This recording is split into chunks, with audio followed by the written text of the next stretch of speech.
So I'm going to share a website for you guys that are having issues completing your homework assignment, but I want to kind of talk about it a little bit here because I learn better from people demonstrating what it is that I'm looking at. Here we have the 4 elements that we're working with in our assignment that are on the periodic table, and they're going to have an atomic weight, which is down here at the bottom. And then they have how many, typically they're cations that they are going to use for exchange right here. The way they come up with this table is by taking those atomic weights that are at the bottom and then however many charges they have, and then you divide the atomic weight by the charge to come up with that gram equivalent. To come up with the amount of milliequivalent per 100 grams of soil, these numbers are then multiplied times 10. So these milliequivalents per 100 grams of soil are a standard value that are always true for these particular elements on the periodic table. Now, when you come down here and you're doing the calculations, you can see that those always standards that are present right here will be what you put in this table as you're doing your calculations.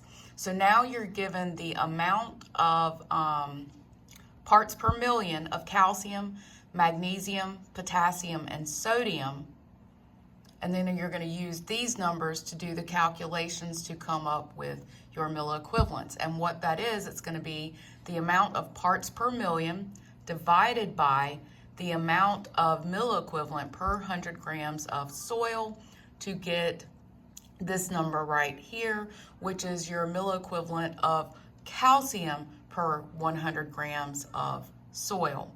Then you're going to add this up to come up with these numbers come up with this 12.4. All right, so I have an example here where I have 1,500 parts per million of calcium, 400 parts per million of magnesium, 175 parts per million of potassium, and 20 parts per million of sodium. And here we have 3 milliequivalents per 100 grams of soil using that buffer. So the first thing you want to do is you have your parts per million laid out in this line and your milliequivalents per 100 grams of soil here. Now remember, these are those standards that come from the calculations on the periodic table. So to get how much milliequivalent of calcium per 100 grams of soil, you're going to divide 200 into that 1,500. And we come up with 7.5 for calcium, 3.3 for magnesium, 0.45 for the potassium, and 0.09 for the sodium. And again, divide 1,500 by 200, 400 by 120, 175 by 390, 20 by 230 to come up with these amounts. And then you want to get your total. So you add these guys up, which is 11.34.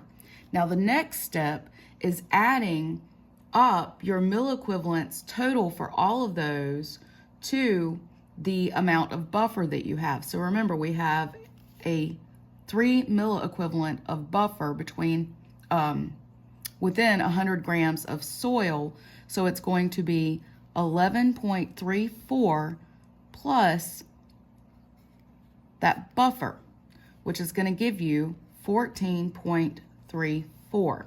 The final thing it asks you to do is to tell it calculate the calcium and magnesium saturation of that soil. So for calcium, you're going to take the total amount right here, the 7.5, and divide it by the total CEC, which is 14.34. And that's going to give you 0.523, which would be translated to 52.3%. Okay?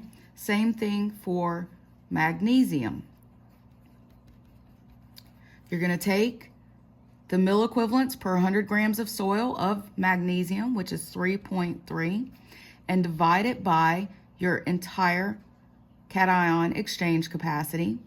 That's going to give you 0.23, which is translated to 23%. And I hope that helps.